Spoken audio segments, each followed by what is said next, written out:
Bab 899. Benar-benar, Tracy memberikan tatapan terima kasih kepada Carlos. Baguslah kalau begitu. Carla memegang Roxy dan mengelus bulunya dengan lembut. Roxy, kedepannya aku akan melindungimu dengan baik. Tidak akan membuatmu terluka lagi. Carla, Roxy menggunakan kepala kecilnya menggosok-gosok tangan kecil Carla. Sudahlah. Kalian cepat tidur sebentar. Jika tidak, nanti tidak akan ada energi. Tracy membujuk anak-anak. Restoran yang Mami pesan berada di tepi laut. Di sana ada taman bermain anak-anak. Kalian bisa bermain pasir. Wah, keren sekali. Terima kasih Mami. Carla berseru senang. Tepi laut. Taman bermain anak-anak. Charles memikirkan dengan cermat dan menganalisis. Jangan-jangan restoran yang sering kita kunjungi dengan Papi. Namanya apa ya? Restoran Laut Biru. Benar, restoran Laut Biru. Tracy suka ke restoran itu. Restoran yang dibuat dengan kaca. Dapat melihat pemandangan laut sebanyak 360 derajat. Dalam restoran dipenuhi bunga segar dan tanaman hijau. Sebelumnya, saat ia dan Duke makan di sana mereka juga bertemu Daniel. Ketika sedang memikirkan hal ini, ponsel Tracy berdering. Kebetulan sekali Duke yang menelepon. Tracy menerima telepon itu. Duke. Tracy, upacara pembukaan proyek Ocean Wild Kota Bunaken kalian dimajukan jadi tanggal 12. Tanya Duke. Iya, jawab Tracy dengan acuh tak acuh. Kenapa tidak memberitahuku? Duke agak kecewa. Barusan aku menerima kabar aku akan segera ke sana. Tidak perlu, Tracy lekas berkata. Kamu sibuk dengan urusanmu. Acara pembukaan ini tidak ada hubungannya denganmu. Sama sekali bukan sebuah proyek. Sebelumnya aku sudah berjanji akan menjadi tamu terhormat untukmu. Duke berkata, sudahlah, aku sudah mau naik pesawat. Sampai jumpa besok. Sampai jumpa besok. Tracy menutup telepon. Lalu melihat pesan dalam ponselnya. Ia baru tahu.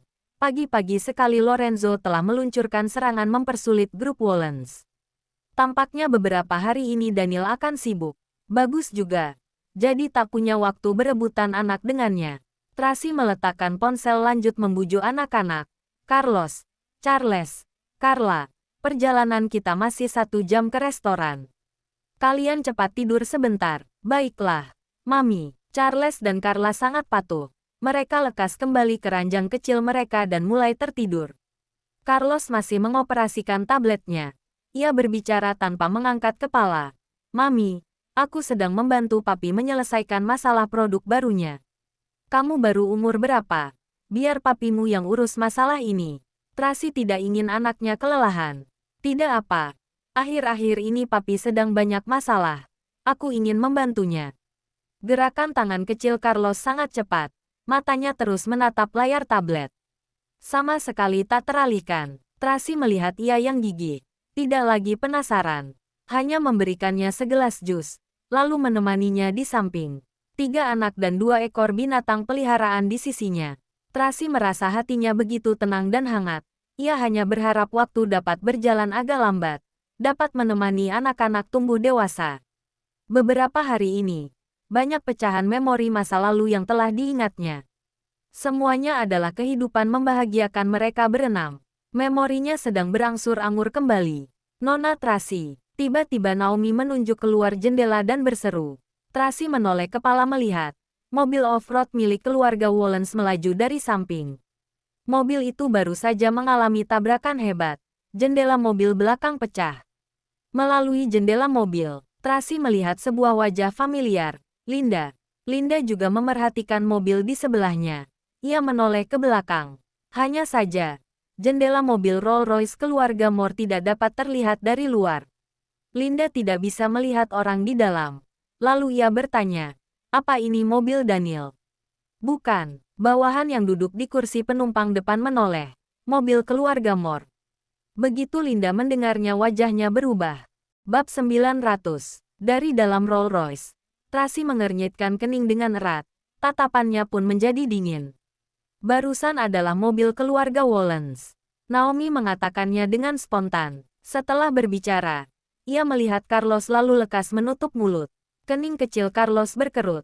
Lalu ia lanjut mengoperasikan tablet seolah tidak mendengar apapun. Naomi mendekati telinga Tracy dan berbisik. Orang dari keluarga Wollens melindungi Linda, membawanya ke tempat terpencil kemarin. Hari ini Tuan mengirim orang menangkapnya. Lagi-lagi orang Wollens melindungi Linda. Tak disangka, sekarang ingin dibawa ke villa bukit sisi selatan. Tracy tidak bicara apa-apa, tetapi pandangannya sedingin es. Melalui pertempurannya dengan Devina kemarin, kebenaran insiden di Thailand juga sudah terungkap. Devina adalah dalang di belakangnya. Lalu Linda yang melaksanakan perintahnya. Sangat jelas sekali. Linda adalah pembunuhnya. Yang berarti musuh Tracy. Tidak apa Daniel tidak membalas dendamnya. Tapi dia malah menyamar sebagai pembunuh. Demi melindungi pembunuh itu, malah membawanya ke rumahnya. Ketika sedang memikirkan ini, hati Tracy mulai berkobar-kobar. Jangan marah. Temani anak-anak dulu. Paula berbisik menenangkannya. Nanti malam baru dibicarakan lagi. Tracy menoleh melihat ketiga anaknya. Hatinya penuh kebencian. Jika bukan karena anak-anak, sudah sejak awal ia menyerang keluarga Wollens. Mana mungkin hatinya bisa selunak ini? Daniel sungguh berpikir kemampuannya hanya seperti ini. Sayang sekali. Kesabaran dan kelembutannya malah ditukar dengan kecerdikannya. Mami, kenapa? Carlos bertanya dengan lembut. Tidak. Tracy lekas memalingkan wajah dan mengatur perasaannya. Mami baik-baik saja. Kadangkala, yang dilihat oleh mata bukanlah kebenaran. Carlos mengingatkan dengan penuh arti. Mungkin saja ada salah paham. Tuan muda, kamu tidak tahu. Diam, Tracy menyela ucapan Paula. Lalu menoleh menatap Carlos. Carlos benar. Kedepannya Mami akan menyelidikinya dengan cermat, ucap Tracy sambil tersenyum. Iya, Carlos menganggukkan kepala dan lanjut mengoperasikan tablet. Tracy memiliki kobaran api di dalam hatinya. Tetapi dikarenakan anak-anak, ia berhasil mengendalikan perasaannya. Ia berulang kali mengingatkan dirinya di dalam hati. Tidak boleh mengamuk di hadapan anak-anak. Tidak boleh. Dengan cepat, mobil itu tiba di restoran Laut Biru. Tracy menggandeng anak-anak masuk ke dalam. Naomi, Paula dan 8 pengawal wanita lainnya menjaga dengan ketat dari kiri dan kanan Lily dan 2 orang perawat mengikuti dari belakang. Bos restoran keluar menyambut secara langsung. Nona Tracy, kami telah menyiapkan sesuai permintaan Anda. Coba lihat, apakah Anda puas? Bukan aku yang puas atau tidak, tetapi mereka yang puas atau tidak. Tracy melihat anak-anak, tuan muda dan tuan putri pasti akan puas. Bos restoran bertepuk tangan. Lampu restoran berubah menjadi cahaya samudra biru. Kaca di sekeliling mencerminkan pemandangan dunia bawah laut, disertai dengan suara ombak dan musik piano, membuat orang seperti berada di dasar laut. Astaga, indah sekali. Carla sangat bersemangat. Ia berlari ke tengah restoran dan menyaksikan lumba-lumba berenang di langit-langit. Ia menari dengan senang. Indah sekali. Aku sudah beberapa kali kemari. Tidak tahu ada yang seperti ini. Di sana ada ikan hiu. Tiba-tiba Charles berteriak. Oh, Carla berteriak ketakutan. Lalu bersembunyi dalam pelukan Tracy. Hahaha. Dasar bodoh. Charles sengaja mengerjainya. Lalu menginjak gurita besar di atas lantai. Ia berteriak dengan semangat. Benar-benar mirip seperti asli. Keren sekali. Tracy menggendong Carla berjalan mendekat. Membiarkannya mengulurkan tangan menyentuh ikan hiu itu. Sebenarnya itu adalah gambar 3D. Sudah kusentuh. Kusentuh. Carla bertepuk tangan dengan gembira. Tracy menoleh melihat Carlos. Carlos, kemari sentuh. Biar mereka saja yang main. Carlos menjawab dengan acuh tak acuh. Lalu berjalan ke kursi dan duduk di sana. Bab 901. Perangkat lunak proyeksi ini dikembangkan oleh Tuan Muda Carlos. Lily berkata dengan santai, sudah mengajukan paten atas namanya dari awal. Hah, semua orang sangat terkejut. Tak disangka anak berumur 6 tahun memiliki kemampuan dan bakat seperti ini. Apa benar? Bos restoran sangat terkejut. Temanku banyak yang membeli perangkat lunak proyeksi ini. Ternyata dikembangkan oleh seorang anak kecil. Dikembangkan tahun lalu. Sikap Carlos sangat tenang. Hanya saja saat malam tahun baru ini baru dipasarkan. Papi mendaftarkan seluruh keuntungan dari perangkat lunak ini atas namaku. Aku juga ada beli. Sepertinya aku juga telah memeriahkan bisnis bos cilik. Hahaha, ucap bos restoran sambil tersenyum. Kak Carlos sungguh luar biasa. Carla mengacungkan jempol padanya. Kak Carlos hebat sekali. Charles mengaguminya. Pada saat yang sama ia juga merasa bersalah. Sepertinya aku tidak bisa apa-apa. Kamu punya kelebihanmu sendiri. Aku tidak bisa mengalahkanmu dalam seni bela diri. Carlos menepuk pundaknya. Lalu berkata kepada Carla, Carla, jika kamu suka, aku bisa memasangnya di rumah. Ada 100 jenis latar belakang yang bisa dipilih. Tinggal dicocokkan dengan dekorasi kamar saja. Terima kasih, Kak Carlos. Carla menganggukkan kepala dengan senang. Carlos, kamu sudah tumbuh dewasa. Tracy merasa bangga padanya. Sudah kubilang sejak awal. Kedepannya aku bisa melindungi Mami. Wajah Carlos sangat yakin. Iya, Mami percaya padamu. Tracy menganggukkan kepala dengan senang. Saat ini terdengar suara mobil dari luar. Seorang pengawal buru-buru berjalan masuk. Nona Tracy, Presdir Daniel datang.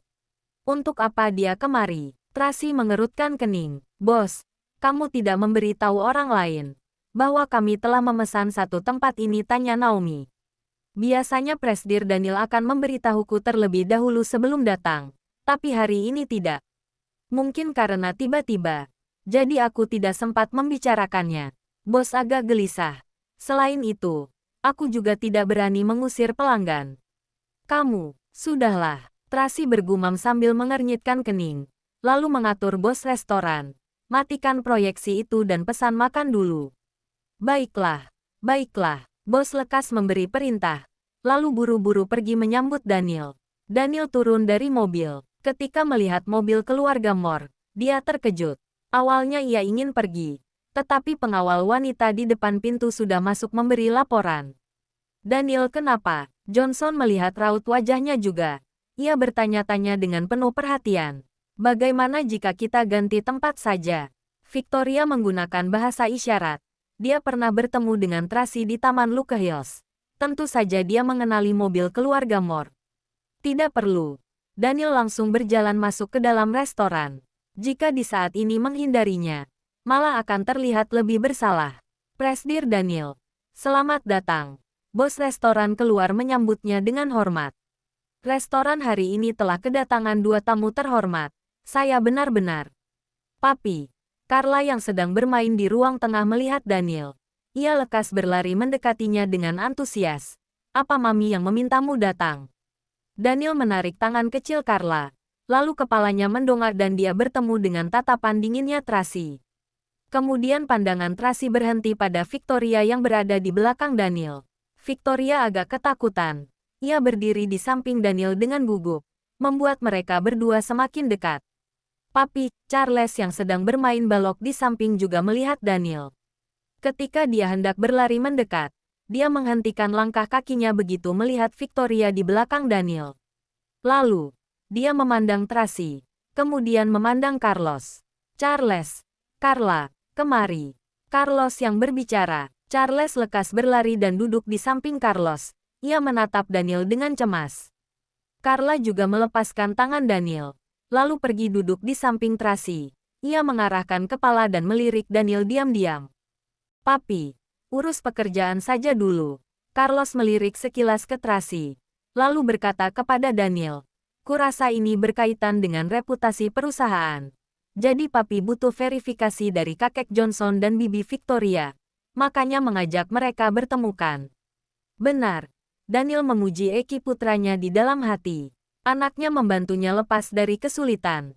Bab 902. Kalau begitu sibuklah dulu. Kami makan dengan Mami. Carlos melirik Tracy lagi. Tracy tidak mengamuk. Di hadapan anak-anaknya, ekspresinya selalu tampak elegan dan tenang. Mau dihajar dan dibunuh. Nanti dibicarakan setelah pulang. Oke. Nanti papi akan mencarimu.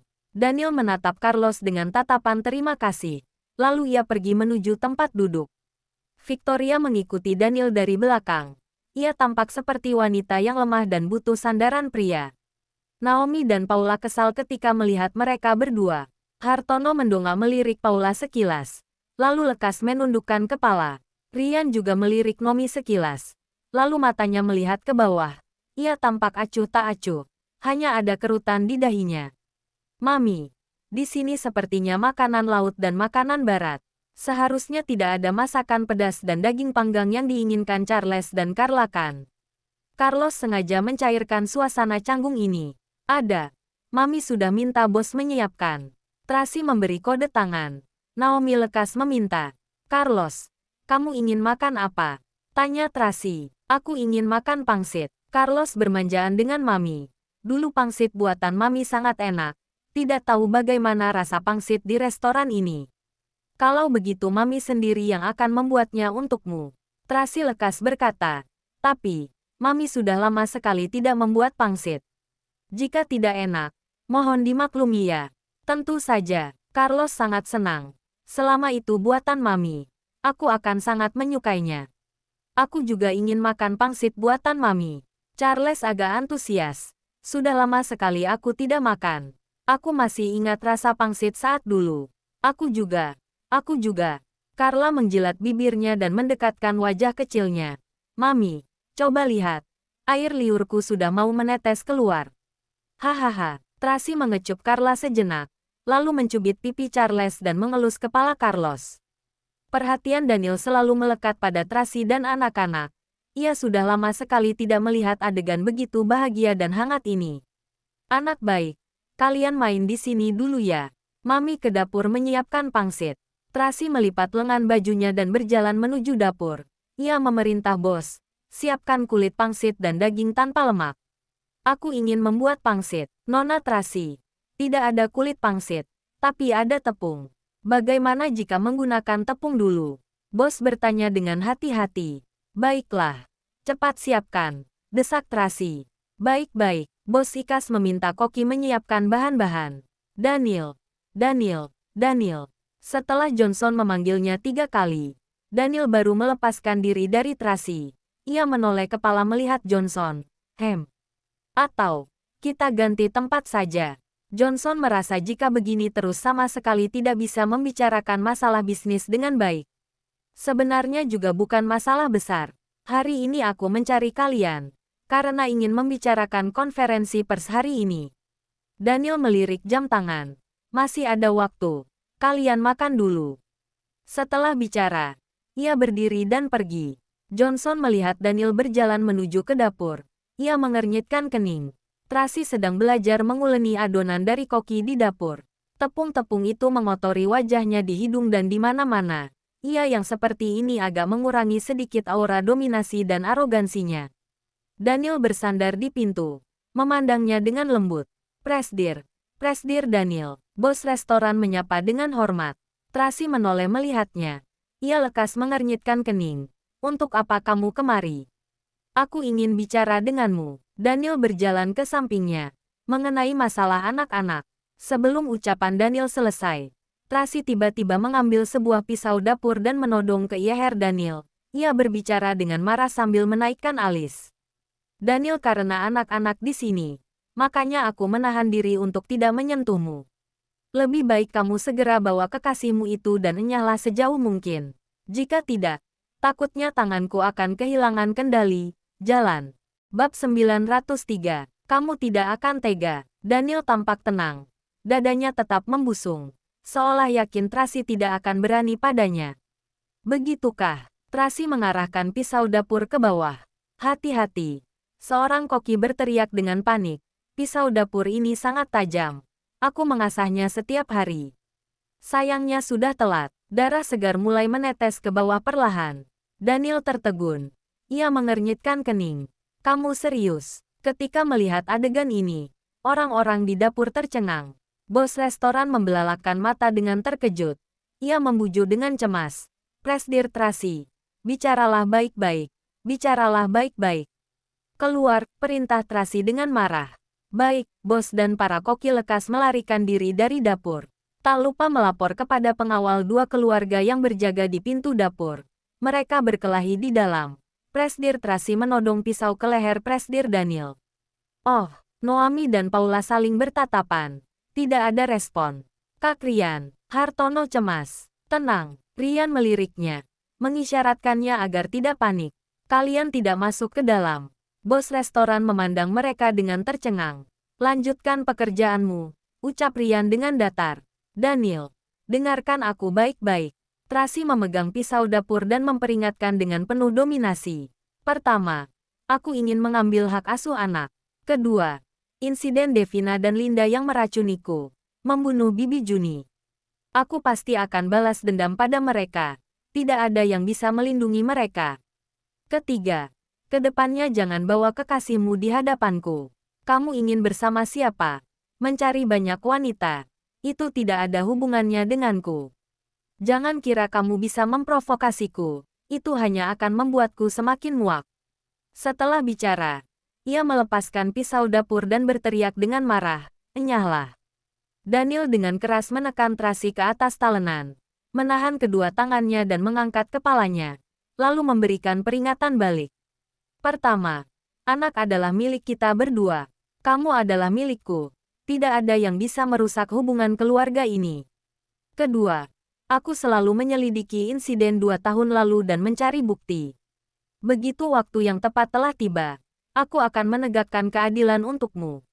Ketiga, hari ini aku berdiskusi masalah bisnis dengan mereka. Tidak ada perasaan pribadi, apalagi sengaja untuk memprovokasimu. Satu tangan Daniel menahan dua tangan Tracy. Tangan Tracy ditahan di atas kepalanya. Satu tangan Daniel yang lain memegang wajah Tracy, agar Tracy melihatnya. Sudah paham. Brengsek, Tracy mengumpat dan berusaha meronta.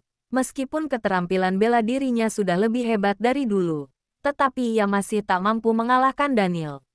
Aksi meronta-ronta Tracy ini seperti sebuah godaan, sebuah rayuan. Dengan cepat, bagian bawah tubuh Daniel bereaksi. Tracy juga merasakannya. Ia mengumpatnya. "Bajingan, apa yang kamu lakukan?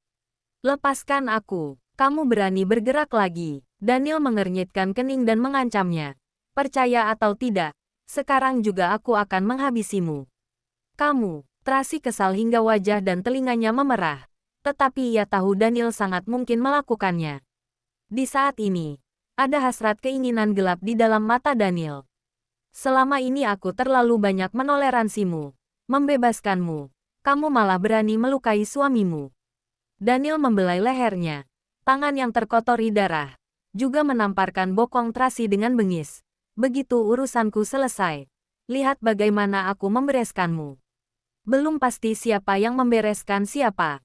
Tiba-tiba, Tracy mengangkat lututnya dan menendang dengan keras. "Oh!" Daniel tak sempat menghindar. Dalam seketika, urat biru memenuhi wajahnya. Di luar pintu, Rian dan Hartono saling memandang, lalu buru-buru masuk ke dalam. "Tuan Daniel." Daniel sedang membelakangi mereka. Ia membuat gestur tangan keluar. Setelah mendengar suara pintu tertutup, barulah ia bersandar pada meja dapur. Membungkukkan pinggangnya dengan kesakitan, ia berteriak marah sambil menggertakkan gigi. "Tracy Moore, kau sungguh kejam. Jangan lupa like, comment, and subscribe ya. Terima kasih. Tunggu terus kelanjutannya."